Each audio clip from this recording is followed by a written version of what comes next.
Hello everyone, and welcome to VOD of Consciousness with Sientir. I'm Sientir, and for those who have watched this show in the past, you might notice a difference.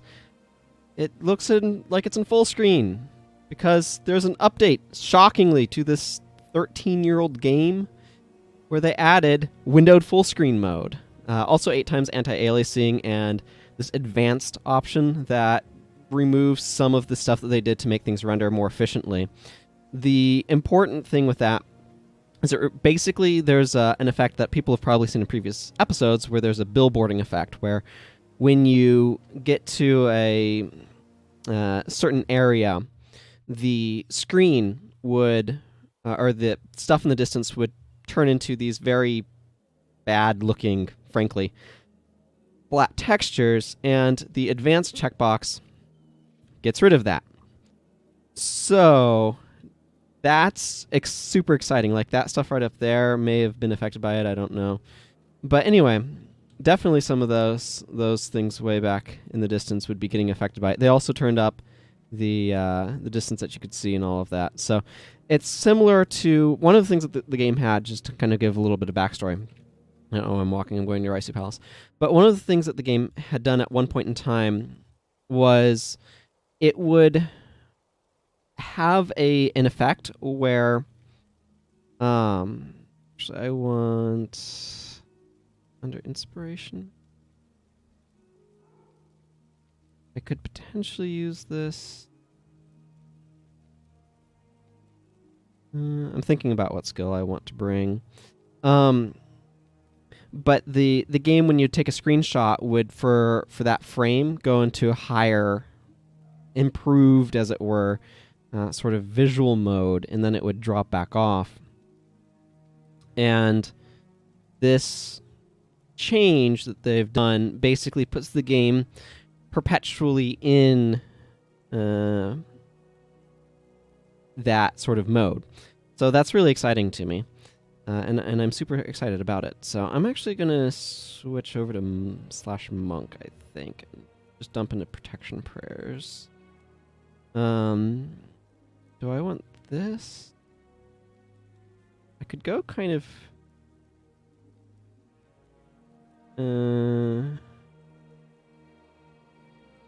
let's see. So I could go... this, drop leadership. I'd need... that. And then I could...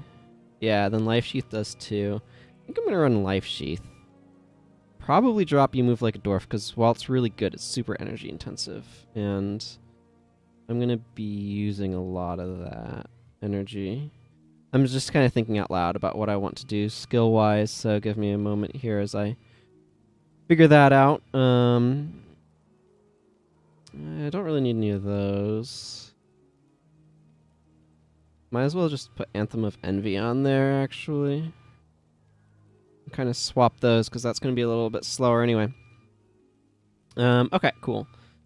And then I've got everybody otherwise set up fine, probably. Let's see, that's Psychic Instability. Psychic Instability is sweet. I don't know if Panic would be better or not.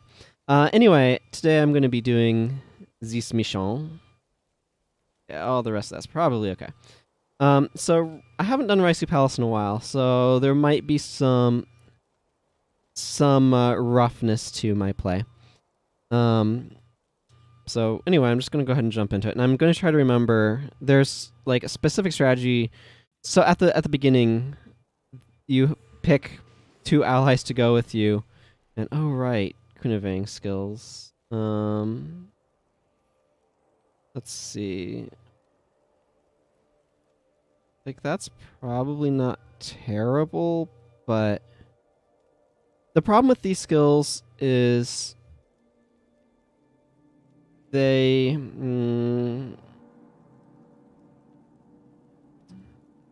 Sure, I will try bringing it. They only recharge when you do a boss. I think Talon was really useful to bring with you. So each one of these folks has a specific spot where they do a thing. And was it Danica? Whatever. And that kind of skips some part of the level. It's been a long time since I've done this though, so I don't.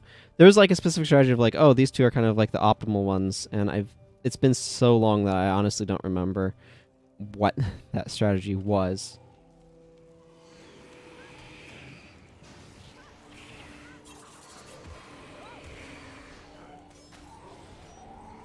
Ha!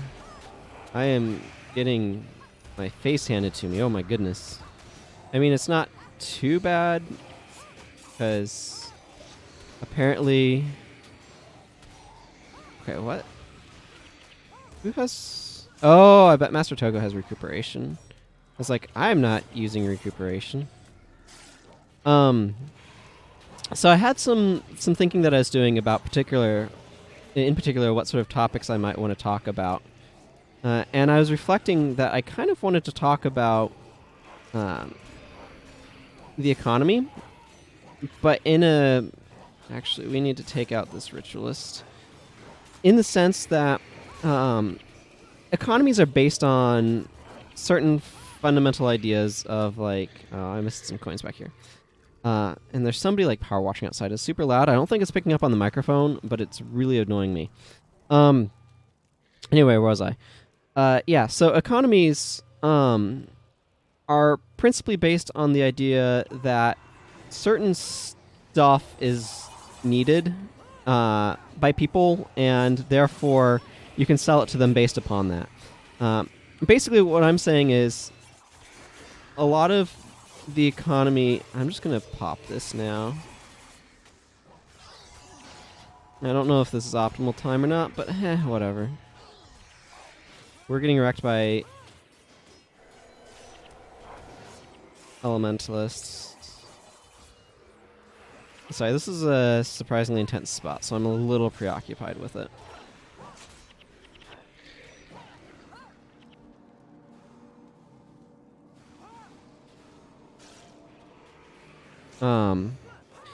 But anyway, as I was trying to say before I got super distracted by everything going very south very quickly, I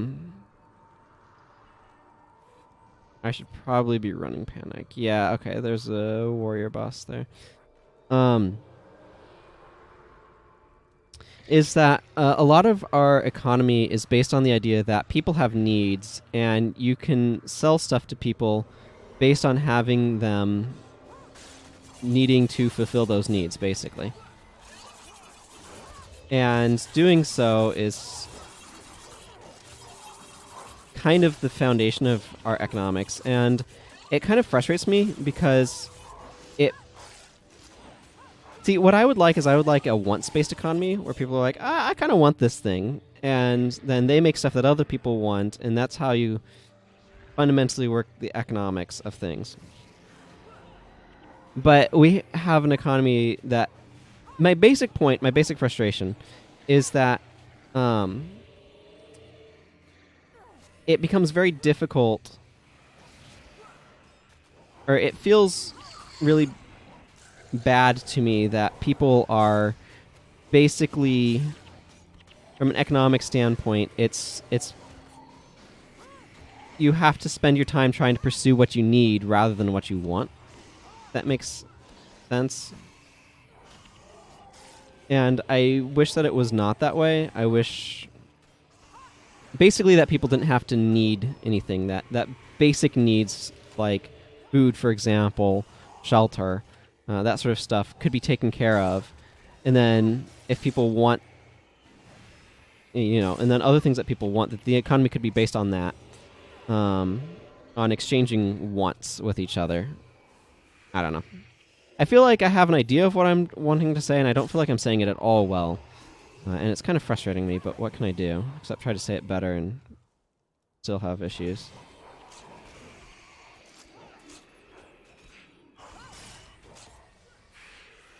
Oh well. Hopefully things are going okay with you.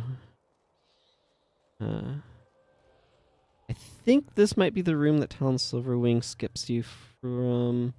Yeah, because otherwise there's a bunch of enemies that show up here. I think this is the... Oh no, I'm dropping to 80 frames per second. What will I do? Yeah, normally I'd skip this, but yeah, I'm not doing it right now. So he saves you from dealing with that room. I forget. I feel like this is like one of the areas where it's like you really want them for this reason, sort of thing.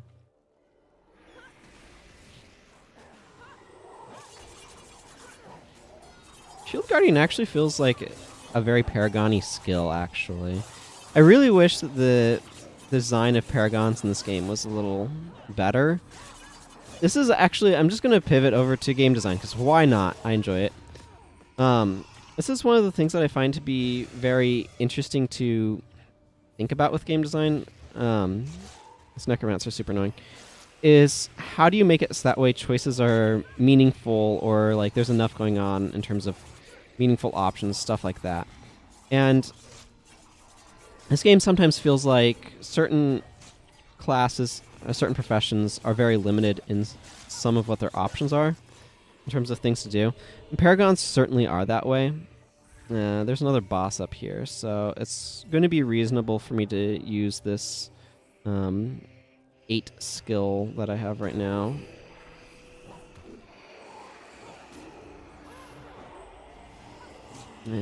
It provides this gigantic defense barrier and does a bunch of AoE damage.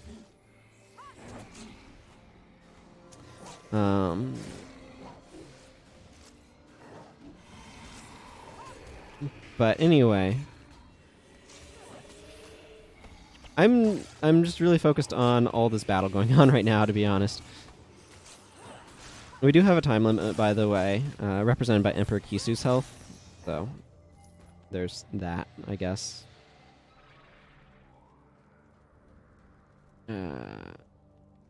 Okay, and then there's a ranger boss up here.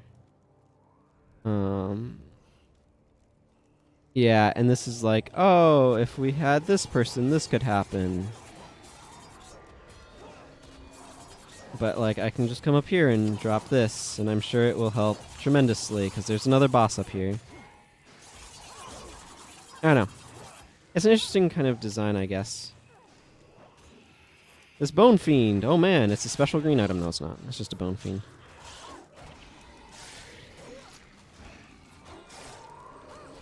That's the dangerous one right there. Star Ancient Kosun. Need to get this ritualist down. I don't know. I kind of feel like just talking about the game, honestly, right now at this point. I tried talking about my idea. It's like... I think it could work an economy based upon wants instead of needs. Like, because right now, I mean, I'm going back on this topic, but right now our economy is fundamentally based on a combination of things that people need and things that people want. So, for example, flat screen TV is a want. It's not a need. You don't need it to live. Food, on the other hand, is very much so a need. You need food to live, right? And having the economy based upon what people want and need, like, the thing is the need aspect kind of has to come first, naturally, but what I would like is I'd like an economy that can instead focus... This is an area where it's really dangerous. I need to be careful to not overextend here, because I don't want to get that elementalist boss on me when there's these groups of rangers running around. So there's this mob, and like a bunch of them are like running around, and so I want to be careful not to aggro Star Ancient Kusun, because Star Ancient Kusun could potentially just one-shot my entire team if I'm not careful. I'm gonna pin my party over here though, because I don't want Milani potentially running off and aggroing things that I don't want aggroed.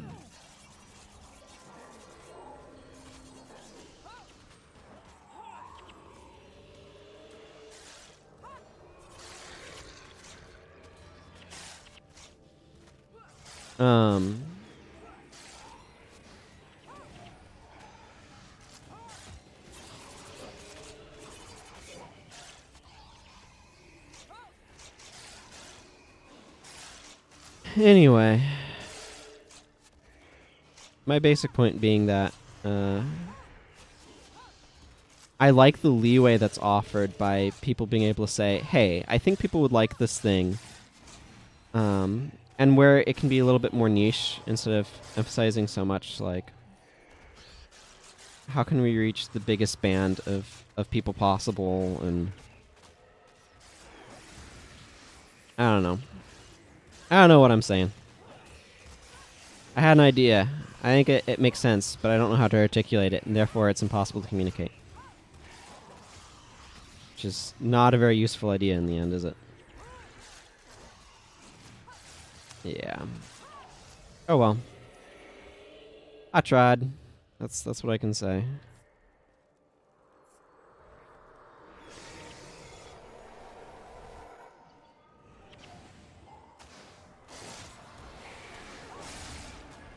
Okay.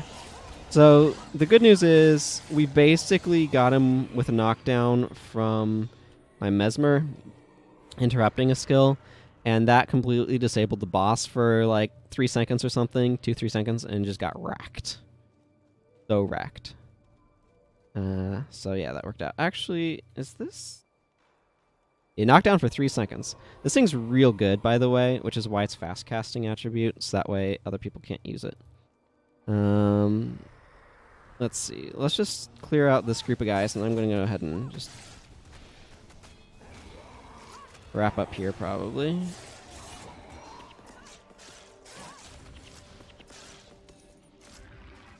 Once we're stopped being attacked by random dudes.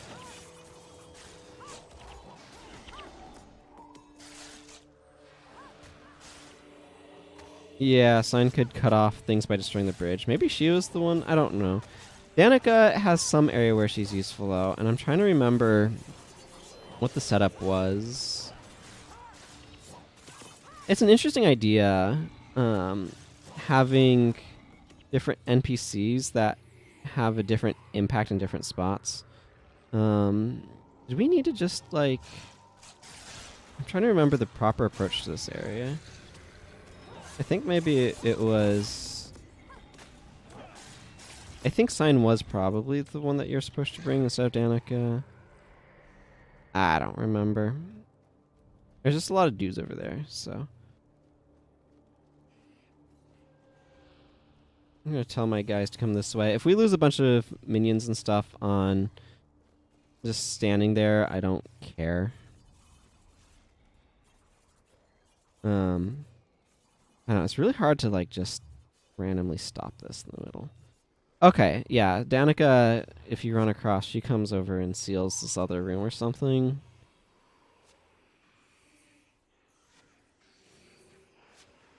That doesn't look good. And it opens up this alternate route, which I forget if it's better or not. I'm not having a... It turns out missions have a lot of stuff going on, so I'm not necessarily getting a good spot to break, but whatever. Maybe this will just be an extra long episode as I do this mission. I want to get this off of me. And try to do something about this guy right here.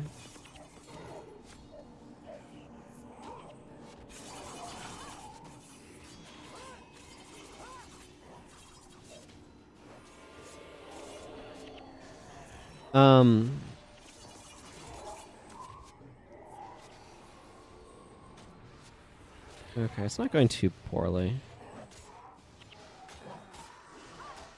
Guy's got control. Unguent going.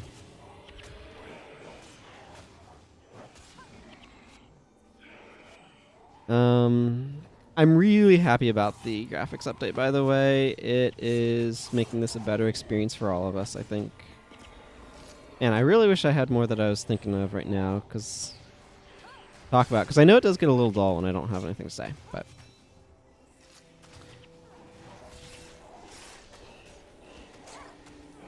Oh, I've got the Splinter Weapon on me. Cool. Would make sense, because I'm seeing that. Splinter Weapon's really strong.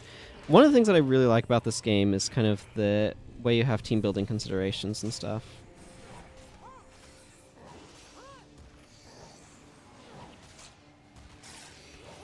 Man, these things love to spam Well of Weariness. I think they're anti-minion mancer, because you can only exploit a corpse once.